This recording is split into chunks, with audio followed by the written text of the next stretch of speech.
And when I woke up, the doctor's like, stop drinking, you're going to die. And there's nothing we can do about it. And that kind of created the road to recovery. And then in recovery, early on, I met a life coach who was very All right. You're listening to Spicy Bananas podcast, where nothing's off limits and everything's on the table. We dive into body confidence, sexuality, relationships, and all the juicy bits in between. Few juicy bits in between. We're your hosts, B1 and B2, two mates who worked years together in an adult store. We've had all the juicy, awkward combos behind the counter, and now we're about to have them on the mic. Joining us today is Chris Baus, a master certified life coach and speaker who's walked the hard road and now helps other men do the same.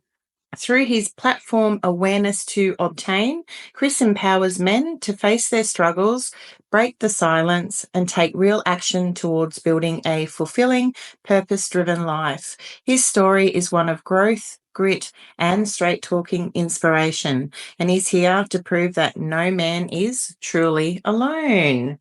So, Awesome. Yeah, welcome, Chris. Welcome. Thank you for having me. Yeah, you're welcome.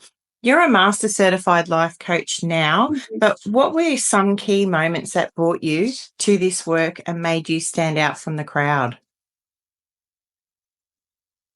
Make a long story short, in late teenage years and early adulthood, I was this singer for a metal band and got signed to a label and lived that rock and roll life for 7 years. But during that, created some serious addiction issues. And I was addicted to drugs and alcohol for 25 years. Wow. And I got out of the music business, started a construction management career and excelled in that, but on the inside was completely dying. The addiction was taking its toll, and it literally took being in a medically induced coma due to acute pancreatitis. And when I woke up, the doctor's like, stop drinking, you're going to die. And there's nothing we can do about it. And that kind of created the road to recovery. And then in recovery, early on, I met a life coach who was very instrumental in helping me save my life. And realized that I was interested in paying it forward that way as well. So that led to going back to school and getting certified and kind of started this whole journey. Wow. Well done. Yeah. Inspirational. Very. Well, what inspired you to launch Awareness to Obtain, and what does that name mean to you? Oh, that name is from a quote. It's actually a quote that I heard early in recovery, and it really kind of just hit me right in the face, and it became one of my favorite quotes. And the quote is, in order to obtain any goal, you must first be properly aware of the steps. And that kind of became my way of fixing myself. Was first you have to figure out what's wrong with you, and then you have to come up with action steps on how to change those things, and they have to be daily action steps. And that quote kind of sums all that up. So when I was coming up with a business name, I wanted to incorporate that quote somehow. So that's how Awareness to Obtain got born. Yeah, it makes sense, doesn't it? You've got to kind of envision the steps, as you said, for recovery, which, unreal. What's the biggest shift you've seen in men? And when they start owning their stories? I've seen multiple shifts with men. I think mainly the role of a man has changed, right? And we struggle with that because we're groomed that we're the provider and we're the leader and all of those things. And our role constantly is evolving and changing. I personally am married to a doctor, so I'm not the main breadwinner of the house anymore. I was for a long time. But when that shift happens, a lot of shifts happen that men don't know how to deal with, and we struggle with it silently because we were groomed that, nobody cares. Just suck it up and be a man. Don't talk about it, right? So we struggle silently with a lot of those different things. Yeah, well, when boys are growing up, they're sort of taught to be the provider. Don't cry, be tough, work hard, man up. Yeah, well, which is man up. We've got to kind of break that out. Yeah, don't we? Break that cycle. if your coaching style, This is a bit cheeky, okay? if your coaching style is a product on a shelf in an adult store, what would the label say? This is throwing you. In soul. Mm-hmm. That would be what it says, literally, because that's what I do, right? I was hugely successful on the outside. I had a 6-figure career. I had the trophy wife. I had all those things, but I literally did not want to be on this planet anymore. All that stuff didn't even have me to the point where I wanted to be alive anymore. And like you said, because I was groomed that way too. My dad was a construction worker all his life. He raised me with the iron fist. You cut your hand, you duct tape it, and go back to work, right? Yep. You know what I mean? Like Yep. that's the way we were raised. So I had all these issues going on side that had me completely broken. But I felt like I was on an island, and I had to figure out a way to deal with them by myself. Because for one, I thought nobody cared, and for two, I thought even if I told somebody, they would just judge me and they would call me a sissy and they would do these things, right? So, what I do is try to be transparent enough to where men see the struggles that I had, and that I have figured out a way to walk through that fire and get on the other side. And then hopefully, if they can trust me, they will start to be vulnerable enough themselves to let me help them do the same thing. Yeah, breaking down that barrier, that tough barrier. Yeah. Mhm. Aussie men are no different. I was going to say that before. Exactly the same here. Brute, like it's Yeah, because we're taught that that's what a man is, right? We're supposed to chew up nails, and we're still supposed to open car doors and all that stuff, right? So we don't know how to be vulnerable, because especially for me, I thought that I was going to be judged by my vulnerability, right? Yeah. But what I realized in my personal development is my vulnerability was my strongest strength. Yeah, right. I just had to learn how to use it that way, right? Yeah. And so that's what I do now is I teach men that it's okay to be vulnerable. You can actually use it as a strength. And that if you go back and I didn't drink and drug, it wasn't my problem. Drinking and drugging was my solution. Right. Because I had no positive coping mechanisms to deal with the real problem, which was fear and unworthiness and insecurity and childhood trauma and all those things, right? So I drank. I didn't like the way that made me feel, so I drank and I drugged to make those feelings go away. Yeah. Right? Yeah.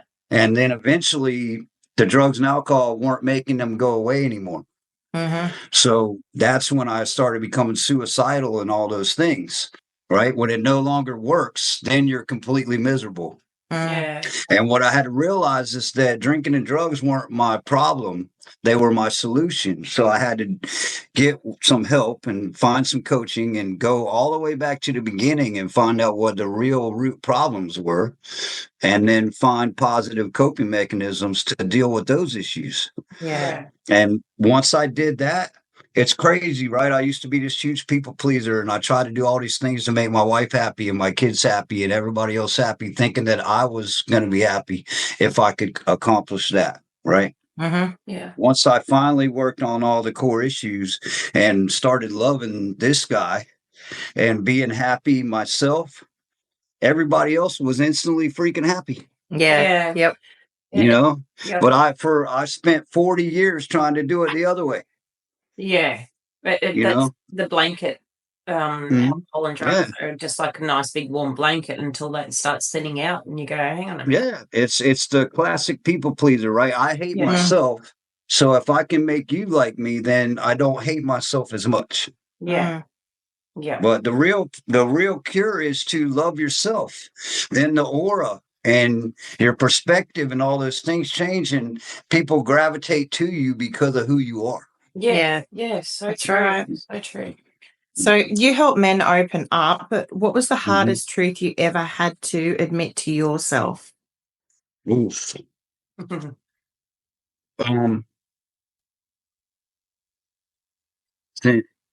used to think I was, made of metal. That, I was the strongest guy around. I took martial arts all my life. I was raised by a farmer, construction worker who taught me to chew up nails and spit them out. And I think the hardest thing for me to do when, after that hospital visit, I checked into rehab. and my whole life had fallen apart. And I still didn't want to admit that I had a problem. I was still trying to, I got this. I'll just get out of rehab and I'll put it all back together, right? I got this. Yeah. That was the hardest truth, is admitting that I had completely destroyed my life and I needed to start over and I needed some help doing that. Yep. Realizing that in yourself is a massive feat too. You seriously got to pat yourself on the back for pushing yourself through that rehab, coming out and going forth. So, but yeah, not falling back into it's that easy trap, to fall which back it into is. a rut. Yeah. It is, and I've helped a lot of men in the last 10, almost 12 years now, and you're not 100% successful. I've had men that I've tried to work with that have gone back. I've had men that committed suicide. I've had men that have overdosed. Right, and it's a reality of what I do. But I also, we'll talk about that a little more, but I've also created a platform called Men's Forum that I started a YouTube channel on. And in the last 8 weeks, I have 3,000 subscribers. Yeah. And so I am starting to touch men all over the world. That says something. Yeah. Yeah. And so it is working, right? It don't work 100% of the time, but it is working. Good on you. Okay. So what do you think men are most afraid of admitting, and how do you get them to finally say it out loud? Weakness, vulnerability, without a doubt. That's what it always is, right? It's we're scared. I was this big, strong man, but I was really still a scared 6-year-old boy inside because I never dealt with the bullying and all the stuff that had happened to me at that age, right? So on the inside, I'm this scared little boy, and on the outside, I'm this tough as nails husband, father, construction guy, right? Yeah. That's the hardest thing to admit, is how you feel on the inside. To admit the fear, to admit the vulnerability, to admit the guilt, the shame, all that stuff. That's the hardest thing for a man to admit. Yeah. Oh, extremely. What's the most misunderstood part of masculine healing that no one ever talks about? I'm sorry, I had trouble hearing you. Can you say that again? Sorry, what's the most misunderstood part of masculine healing that no one ever talks about? I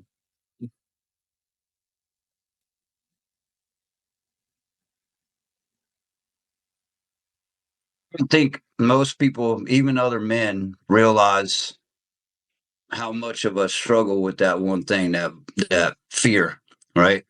I've helped 100,000 men, and it's something in fear, right? And so I think that because of, like you said, the masculinity, we mask fears. Masculinity starts with mask for a reason, because that's what we do, right? We mask things. And our biggest thing, we are taught from a very young age to not be scared. Men don't cry, all those things, right? So it's the fear. That's the biggest thing that I don't think people understand, is how many men are walking around this world scared to death of their own shadow. Yeah, very much so. Let's get real. What does emotional courage actually look like in a man in men's daily lives? It has to do with self improvement, personal development, right? Like that's what I finally realized, is that the main problem was that I hated who I was. I couldn't stand to look in the mirror. I didn't like what I saw, right? So the first order of business was to change that. And I had no clue how to do that. Right. We're not raised, we don't learn in school to have positive coping mechanisms and deal with emotional conflict and all those types of things. Right. We're just not taught those things. So every trauma that we have throughout our lives, we learn to bury it. And the way I like to put it is every one of them is a rock, and we have a backpack on, and we keep filling up that backpack with rocks, right? Yep. And we get to a point to where we have so many rocks that we can't walk. And from that point, we're stuck. Right. And we're getting older, but we're not evolving. We're not moving forward. Yeah. Right. So essentially, I was a 42-year-old man in rehab, but I was still a 14-year-old kid inside. Yeah. Right. Yeah. So it's the emotional immaturity that you have to deal with first. Right.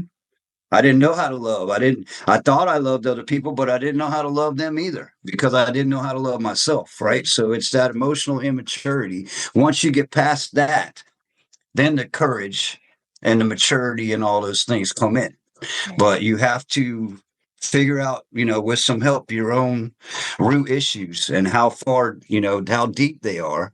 And then you can start that emotional courage, that emotional maturity, figure out the action steps. For me, it was tons. It was meditation. It was exercising with weights every day. My first life coach literally made me, when I got out of the shower in the morning, I had to say I love you to myself 10 times in the mirror every morning. Wow. Right. And there were tons of little things. Driving to work and driving to back, I had to listen to motivational speakers, right? Read books on personal development. When I went back to school, the whole first year was on self-love and personal development. You just have to bombard yourself with that stuff till you start believing it, right? Yeah. I couldn't change until I believed I was capable of changing. Yeah. Yes. Right. And I think a lot of men struggle with that. They don't believe in themselves. Yep. So you can't accomplish anything if you don't believe you can do it. Exactly. So you were 42 when you came out of rehab. Do you think that there's a particular certain age, roughly around about that, men are starting to crumble to a degree? Is there, well, not crumbling, just realize? I think, obviously with the opiates and all that stuff, a lot of guys don't live long enough to get to that point, right? But I have seen in my work that, especially with the alcohol, usually it does, it's a slow killer, so it does take a while to completely destroy you,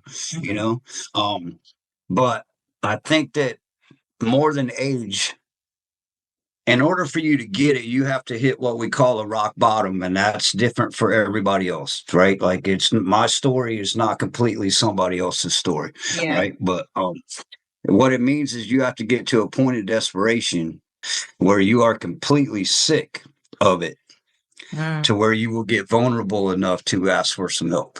Yeah. Mm-hmm. Okay. What's one go-to tactic you give men when they say, I don't know where to start?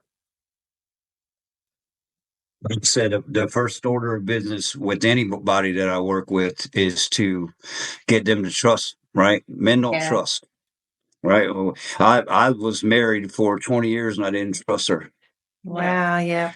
Right. And I acted like I trusted her, but we don't trust anybody to tell the stuff that's going on in here because we're afraid we're going to get judged and we're afraid we're going to get ridiculed and criticized and all those things. Right. So that's the first thing I do is try. You got to gain a man's trust, and you got to really gain that trust for him to be able to open up and be vulnerable enough to not talk about the divorce and, the struggles at work and that kind of stuff. I want him to tell me what's really going on. Yeah. Right. And in order to do that, you have to build an enormous amount of trust. Yeah. Trust and communication. It's communication. It's huge. We say it a lot. Yeah. It is a key to sort of delving into your vulnerable side, as you said. Also, look, if you could put one message on every bathroom mirror in the country, what would it say, apart from your phone number? But what would it say? You are enough. Most men feel inadequate, right? We feel like we're not enough to be with our wife. We feel like we're not enough to get the great job. We feel like we're not enough to go for our dreams and accomplish goals. All right. And so what happened when I went through all this personal development is the first thing I realized is I was always enough. The problem was I was stopping myself. The reason I was failing is because every time I got close to a dream, I was pressing the self-destruct button myself. Right. And so I think that I try to tell all men that you're loved, right? Because a lot of men don't know how to, if you don't know how to receive love, you can't give love. Right. And a lot of men don't know how to receive love. So first you are loved and you are enough. Yeah. That would be what it said. Yeah. I got sidetracked. It's just interesting. No, you're good. Yeah. I got a you lot know, more to say. I'm just trying to keep it short and sweet. I didn't know how many questions y'all have. So, look, um, take it away. The more men okay. do this, and I really want men to listen to you and Yeah. the drop that hard facade sort of yeah, face and This is the thing, right? Is I do a lot of public speaking here in America and a lot of men's groups and Mhm. stuff like that. And that's why I try to be so transparent, right? I gave you a little bit of my story, Mhm. but there was 40 years of pain. And there was some great accomplishments, right? Like I was suicidal, but I was also the vice president of a national construction company for 20 years. Right. So my story went like this, right? yeah, But if I can be transparent enough, the way I get men to trust me is to tell them everything. Because then they're like, holy crap, if this guy's been through all of this, and he literally figured out a way to be happy, maybe he can help me figure it out. yeah, Because most of us are like, we're embarrassed. It's the guilt, right? We don't want to admit that we struggle. We don't want to admit that we don't feel right inside. Yeah. Because all of our lives, we have everybody else leaning on us, right? The children lean on us, the wives lean on us, our parents get older and then they're leaning on us. Yeah. Our boss wants us to do this, right? Everybody's pulling at us. We don't have no one to lean on. Yeah. Right. And so if I'm transparent enough and I am open enough to show them all the crap that I've been through in my life and how far down I went, then maybe they'll trust me enough to lean on me. yeah, Because I realized you only need that one person. There was one guy, one life coach that literally got me to start loving who I was. And once he did that, my whole life changed. I never planned on this getting to the point that it is. I literally didn't want to be in construction anymore. So I went back to school to be a life coach. This thing has blown up to I have a YouTube channel. I just finished my first book. Oh, well done. I'm Yeah. doing a book tour this summer. Um, I have a team that is scheduling retreats and seminars, and I brought other team members in. And one of the guys that I used to be a coach of is a finance guy, and now we're not also teaching men how to get better inside. We're teaching them how to grow wealth and invest and stuff like that, right? And change their life financially as well, because I realized that financial stress is the precursor for a lot of this. There are a lot of men out there that are living paycheck to paycheck, and it gives them so much guilt because they want more for their family and they can't provide. So that one job that we're taught as we're young that we're supposed to do, we feel like we're not doing a good enough job of it. Yeah. Right. Mhm. And so I wanted to try to create this thing. It's called Men's Forum, by the way, Men's Forum 2025. You can find it on YouTube. Yeah. Excellent. Thank you. And like I said, we do a live show every Sunday.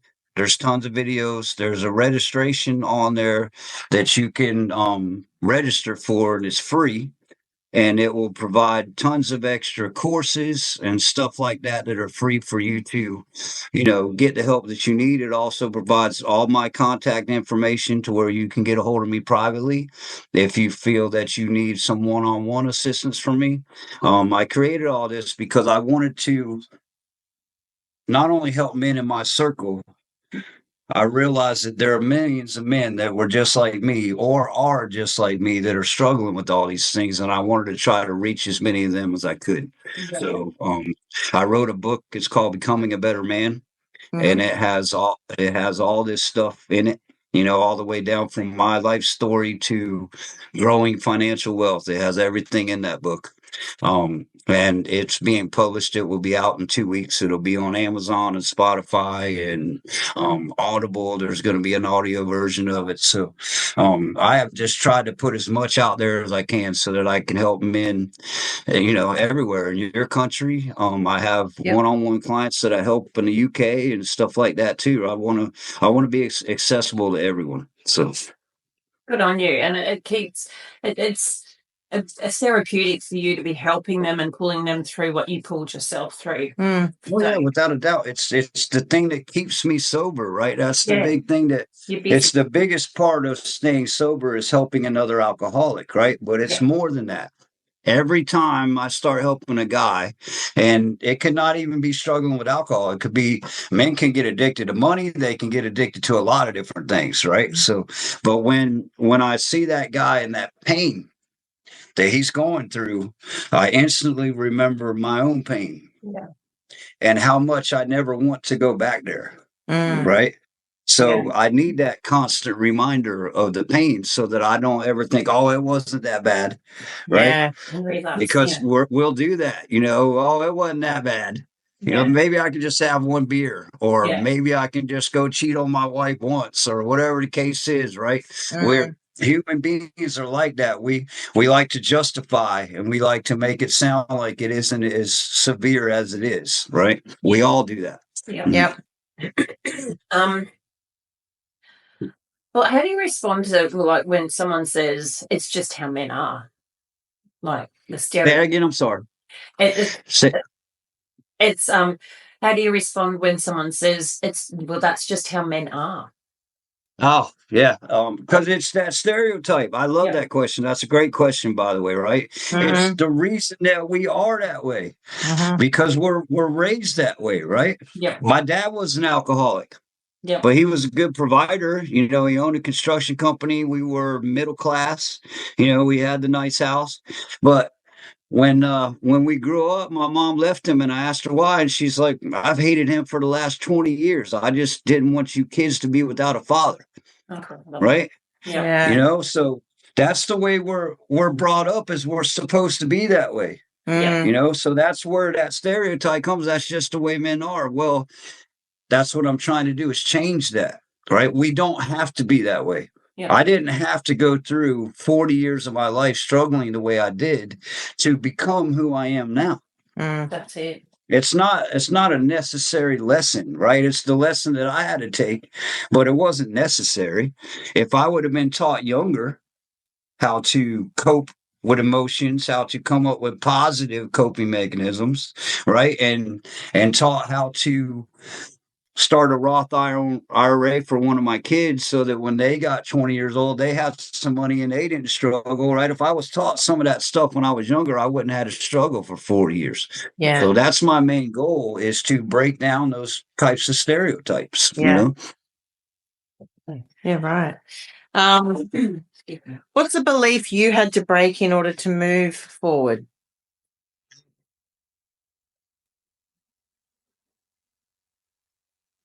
This, right? The whole time I was struggling, my life was falling apart, but I was too much ego, maybe too much pride to admit that I had an issue. And it's because I always thought that I could figure it out on my own. Yeah. Yeah. Right. I didn't ever want to admit that I had a problem or ask for help. So no matter how bad I got, it was, oh, well, if I can just make some more money, I'll be all right. Yeah. Right. If I can just buy that new truck, I'll be happy. If I can get the wife a bigger house, she'll be happy. So I'll be happy. Mm-hmm. Right. It was always, I got this. I'll figure it out. Yeah. Yeah. So it took me finally saying, dude, you don't got this. You need some help. Yeah. So that was the biggest thing. You're trying to help others and trying to make everything better, and you're suffering in the background. Yeah. Yeah, and I was literally becoming Drowning. suicidal in the process. Yeah. Yeah. Yeah. Wow. What's one thing you hope your audience and our audience takes away from your message today? It's okay to be where you're at. Mm-hmm. Like, we blame ourselves so much as men, right? Because we have these high standards of ourselves, and so does everybody else. Yeah. First thing I would tell them is, it's okay. It's okay that you're struggling. It's okay you feel the way you do. Mm-hmm. Right. Secondly, I would tell them that even if you feel like nobody loves you, I do. Mm-hmm. And if you need to talk to me, call me. Yep. I'll be here. I'll be here day or night. I'll do the best I can to get you in contact with somebody if I can't be there. So many men out there don't even know what love means. and we don't feel any of it. So we think we're out there all alone and nobody gives a shit. Yeah. And so I would just tell them, you're not alone and I love you, I guess would be what I would say. Yeah. Okay. And we need to hear it. Females do too, men especially, because it's that, again, tough, like, I don't say I love you, Your I job. love myself. Yeah. You know, when I first got into this, right, it was difficult for me to even be intimate with my wife, right, because I couldn't completely let go and hug her and kiss her the way, you know, I should have been. And it definitely would have been impossible for me to hug a man or tell him I love him. Like, that was against everything that I believed inside, right? Yeah. Now I speak at AA conventions. I speak all over the country, and I can hug a man. I can tell him I love him because I know it's not what I thought it was before, right? I had all those homophobic stereotypes and all that stuff going on before, right? Yeah. Because I tell a man I love him doesn't mean that I want to sleep with him. Yeah. Correct. You know, it means that I care about him on an emotional level, right? Yeah. But most men can't differentiate because of all the stereotypes. Oh, I can't hug a man, dude, that's gay. Yeah. Or I can't, you know, I can't tell a man I love him. Are you freaking crazy? I'll sound like a homo, right? Yeah. Like, you know, Correct. that's how we're raised, right? Yeah. You know, Yeah. but loving someone has nothing to do with sex or attraction or anything else. It's an emotional connection, right? Yeah. And I had to learn how to love myself and create that emotional connection with myself before I understood all those things. Yeah. That's the key thing. Love yourself before you can love others. Yep. Absolutely. Chris, where can people follow you? As you have pointed out, just recap on it, because I really want them to hear it again. Multiple. I have Awareness to Obtain on Instagram. Right. And I also have Awareness to Obtain YouTube channel. And then the new YouTube channel is Men's Forum 101. It's, like I said, you can find that on YouTube. I also have a personal Facebook. It's Christopher Baus. You can find me on any one of those platforms. There's also an awareness-to-obtain.com website that you can find. And like I said, the book called Becoming a Better Man will be on every platform that books are sold on here within a couple of weeks. And all of those book copies will have all of my links on there and that kind of stuff. So I will also make sure that you guys have all those links so you can put them in the description of this or whatever. Okay. Definitely will. We really want to push out there to men. Yeah. Definitely. This is what we're about, is not just because we work in an adult store and stuff like that. We want to cover things 18 plus. Men's health, mental, physical is a big mental, physical, sexual health. Same with women. It's the thing is, right, and it's funny that you guys brought that up, because I'm working on starting another forum called Family Forum, and it will be out shortly. And my story with my wife is pretty crazy. Like, she had finally had enough, and she divorced me and took custody of my kids. And then when I got sober and finally learned how to love myself, I was able to resurrect that relationship, and we're now remarried. That's right. Amazing. And through all of that, we finally had some conversations, and she never stopped loving me. She just didn't know what to do. She didn't know how to help me. My wife's a medical professional, right? She's a physician's assistant, and she could see that I was killing myself, and she didn't know how to stop it. Yeah. So she didn't know what to do. She thought, maybe if I just get rid of him, I'll forget about him, and then it won't hurt me so much that he's hurting himself. Right. Yep. And so I realized that a lot of women out there are like that. There is not a person out there that doesn't have a brother or a nephew or a father or a husband or somebody that is struggling with all this stuff. Right. And women struggle because they don't know how to help the men they love. Yeah. Right. So that's why I'm working on this family forum, is more to show the family how to you can enable or you can support, right? Those are two different things, right? And so it's about teaching them how to properly support instead of enabling. And the silence and the no contact and all that stuff does no good, right? But there are things that you can do to support the man you love and help him get the help that he needs. Definitely. Definitely. Good on you, Chris. Yeah. Thanks today for your inspirational. Yeah. Honestly, you had me a little bit lost for words there, because I was so in awe of and everything that you've gone through in your life. Look, thank you for keeping it extremely real and raw with us.